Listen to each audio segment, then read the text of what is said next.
আসসালামু আলাইকুম। আজ শুক্রবার, সপ্তাহান্তের একটি দিন। নতুন আরও একটি অর্গানাইজেশন ব্লগ দেখার জন্য সবাইকে স্বাগত জানাই। আমি হাফসা বলছি বন্দনগরী, চট্টগ্রাম থেকে। দুপুরের রান্নাবান্নাটা আজকে সকাল 8:30 থেকে শুরু করে দিয়েছি, কারণ টার্গেট হচ্ছে 10টার মধ্যে রান্না শেষ করব। তারপর হচ্ছে 12টার মধ্যে আমি আমার অর্গানাইজেশনের কাজটা করব। আমি প্রতিটা কাজের জন্য ঘন্টা হিসেব করে আজকে তুলে রেখে দিয়েছি যে এর মধ্যে এই কাজগুলো করতে হবে, আদারওয়াইজ পারবো না। কারণ গত 2 দিন বিশ্বাস করেন একদমই সময় পাইনি ব্লগ করার মতন, টু মাচ বিজি ছিলাম। তো আজকে শুক্রবার, আজকে তো ব্লগ যাওয়ার কথা আমার ডেট অনুযায়ী। তো সময় মতো পারবো কি না দিতে এখনও আমি জানি না। যখন ভয়েস রেকর্ড করছি তখন অনেক লেট হয়ে গেছে, তবুও চেষ্টা করব সময়ের ভিতরে দেওয়ার মধ্যে। আর আমি আমার অর্গানাইজেশনটা করব আজকে সাধ্যের মধ্যেই, খুব বেশি আহামরি কোনো কিছু দিয়ে নয়, তবে আপনাদের কাছে ইনশাল্লাহ ভালো লাগবে। আর সেই জায়গা থেকে খানিকটা আপনারা আইডিয়াও পেয়ে যাবেন। অনেক সময় ওভেন রেকগুলোকে আমরা মেসি করে রেখে দিই, গোছানো থাকে না। তো সেই মেসি ভাবটা থেকে বেরিয়ে আসার জন্য আমি একটা আইডিয়া আপনাদের সাথে শেয়ার করেছি, এবং প্রয়োজন, স্বাদ আর সাধ্যের সমন্বয় করেই আজকে আমি আমার ওভেন রেকটা বা ওভেন ক্যাবিনেটটাকে অর্গানাইজ করার চেষ্টা করেছি। ইনশাল্লাহ আপনাদের কাছে ভালো লাগবে, শেষ পর্যন্ত দেখতে থাকুন। আজকের ব্লগটা ভালো লাগলে প্লিজ একটা লাইক দিয়ে দিবেন। নিত্যদিনের কাজকর্ম, অর্গানাইজেশন, বিভিন্ন রকমের শৌখিন কাজ, এসব দেখতে যারা পছন্দ করেন তারা প্লিজ চ্যানেলটা সাবস্ক্রাইব করে রেখে দিয়েন। তা না হলে আমি আপনাদের নিউজ ফিড থেকে হারিয়ে যাব, আপনারাও আমাকে আর মনে রাখতে পারবেন না। যখন সার্চ করার ইচ্ছা হবে তখন হয়তো বা আমার চ্যানেলের নামটাই ভুলে যাবেন। সব কিছু মিলিয়ে যেন কেউ কারো থেকে হারিয়ে না যায়, সেই জন্য সাবস্ক্রিপশন করে নেবেন। আর সাবস্ক্রিপশন কিন্তু একদম ফ্রি। আজকাল আপনাদের সাথে গল্প করা আমার আদত হয়ে দাঁড়িয়েছে, বলতে পারেন নিত্যনৈমিত্তিক অভ্যেসে পরিণত হয়েছে। যেমনটা নিত্যনৈমিত্তিক কাজগুলো করি তেমনটাই। আপনাদেরকে বলেছিলাম না যে আমার গাছে কাঁঠাল এসেছে, সবগুলো কিন্তু চুড়ে নিয়ে যাচ্ছে। গাছের নিচে যেগুলো ছিল সবগুলো চড়ে নিয়ে গেছে, প্রায় 8 থেকে 9টার মতো। আর বাকি যেগুলো ছিল সেগুলো পাড়িয়ে নিয়েছি, উপরে আরও কয়েকটা আছে অবশ্য। তো আজকে যেগুলো পাড়িয়েছে সেখান থেকে প্রতিবেশীদেরকেও ভাগ করে দিব, আর আপনাদের সাথেও ভাগ করলাম আর কি। সরাসরি তো পারবো না, ভিডিওতেই ভাগ করে নিলাম। এখন চলুন আপনাদেরকে সাথে নিয়ে ছোট্ট এক ফালি সুখ সাজাই। আজকে ডেইলি ব্লগের মূল বিষয়বস্তু ছিল আমার অর্গানাইজেশন এবং ওভেন ক্যাবিনেটটাকে অর্গানাইজ করব। তো সেই অনুযায়ী বলতেই পারি যে এখন এই মুহূর্ত থেকে আমার ব্লগের মূল পার্টটা শুরু হয়েছে, আশা করি স্কিপ করবেন না।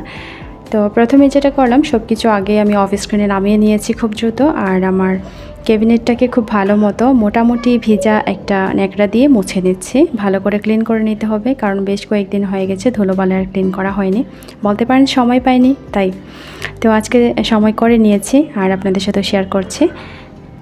কত ময়লা পড়েছে দেখেন, তাও তো ফাঁকে ফাঁকে আমি ধুয়ে নিচ্ছি ন্যাকড়া, না হলে তো অবস্থা খারাপ হয়ে যেত, একদম হাতটা সহ কালো হয়ে যাচ্ছে।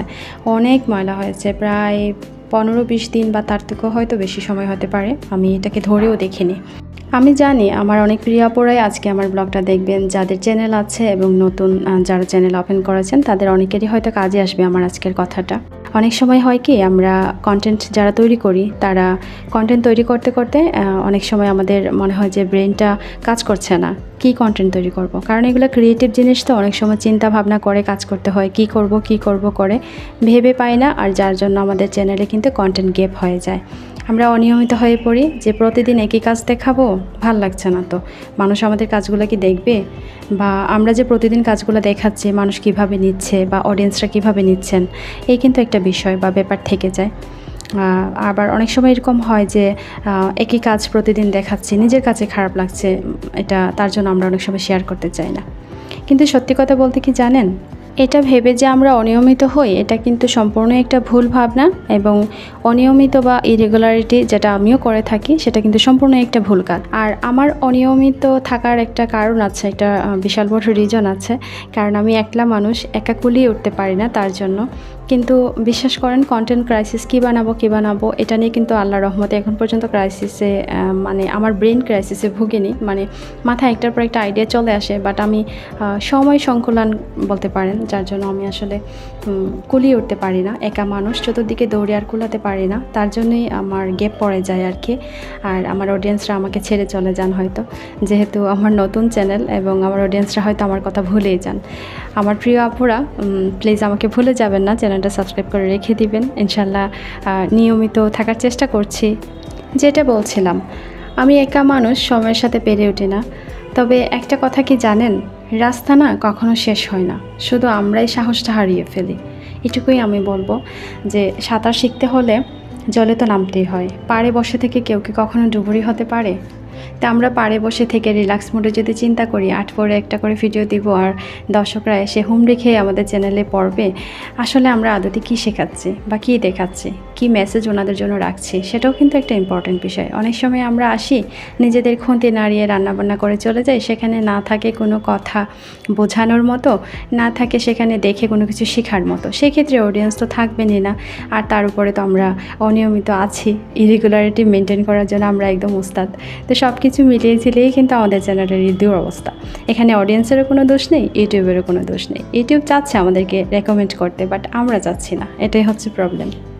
আর এই যে কথা বলছি, এখানে আমি কিন্তু আমার ওভেনটা একটু ফাঁকি দিয়ে সাজাচ্ছি। আর যে এখন নিচে কুকি জারগুলো রাখার নিচে যে সাদা রঙের ম্যাটটা দিলাম, সেটা কিন্তু আমার নিজের হাতে তৈরি কুরুশের কাজ। তো এই নিমকিগুলো এবং বিস্কিট যেগুলো ড্রাই কেক, সেগুলো কিন্তু আমার হাতে তৈরি। আপনারা তার এপিসোডগুলো দেখেছেন, গত 2টা এপিসোড গিয়েছে এগুলোর উপরে। এগুলো দিয়েই সাজিয়েছি আমার আজকের ওভেন রেকের নিচের তাকটা। ওভেন রেকের নিচে একটু কুকিজ টুকিজ থাকলে দেখতে ভালো লাগে। আর একটা ক্যান্ডেল হোল্ডার সহ ক্যান্ডেল রেখে দিয়েছি শোপিসের মতো করে। আর এখানে হচ্ছে মধু, সকালবেলা উঠে যেটা আমরা খেয়ে থাকি। তো প্রায় শেষ পর্যায়ে এটাকে ট্রান্সফার করে ছোট্ট একটা কৌটাতে নিয়ে নিব। আর তার আগেই কিন্তু আমি আপনাদেরকে দেখিয়ে দিচ্ছি। আর এটা হচ্ছে একদম নিচের তাক, তার এক পাশে হচ্ছে আমার ব্লেন্ডারের জার, যেটা এখনও ইউজ করা হয়নি, রেখে দিয়েছি। আসলে আমার লবণ পানি তো 4টা জারের মধ্যে 3টা জার ইউজ করছি, 3টাই প্রায় নাজেহাল অবস্থা। লবণ পানিতে সব কিছু একদম নষ্ট হয়ে যায়।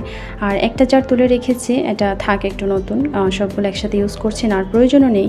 প্রয়োজন থাকলে অবশ্যই ইউজ করতাম। বক্সের ভিতরে ঢুকিয়ে রেখে দিয়েছি বক্স সহ, যদি কখনো ওভেন প্যাকেট করার প্রয়োজন পড়ে, তাই বক্সটা আর ফেলে দিইনি। ওভেনের পাশের তাকে আমি একটা ফিল্টার রেখে দিয়েছি, যেহেতু আমরা এটা ডাইনিং স্পেস হিসেবে ইউজ করি, তো এখানে একটা ফিল্টার থাকা বেশ জরুরি। তার জন্যই ওভেনের তাকটা আমি সেইভাবেই চিন্তাভাবনা করে বানিয়েছি আর কি। পানির ফিল্টারটাকে দেখতে যাতে একটু এস্থেটিক লুক লাগে বা নান্দনিক লাগে, তার জন্য আমি উপর দিক থেকে নিজের হাতে করা কুরুশের একটা ম্যাট দিয়ে ঢেকে দিয়েছি, এতে করে দেখতে কিন্তু বেশ এস্থেটিক লাগছে। ওভেন রিলেটেড প্রয়োজনীয় কিছু জিনিস ট্রেতে রেখে দিয়েছি, আর পাশে ছোট্ট আমার হাতের তৈরি একটা শোপিস।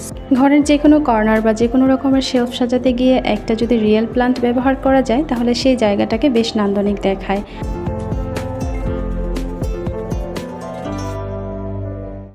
ফেলনা থেকে কিছু আর্টওয়ার্ক করেছিলাম, আপনাদের হয়তো মনে আছে, আর সেগুলোই আমি ওভেনের উপর সাজিয়ে রেখেছি এবং কাজে লাগিয়েছি।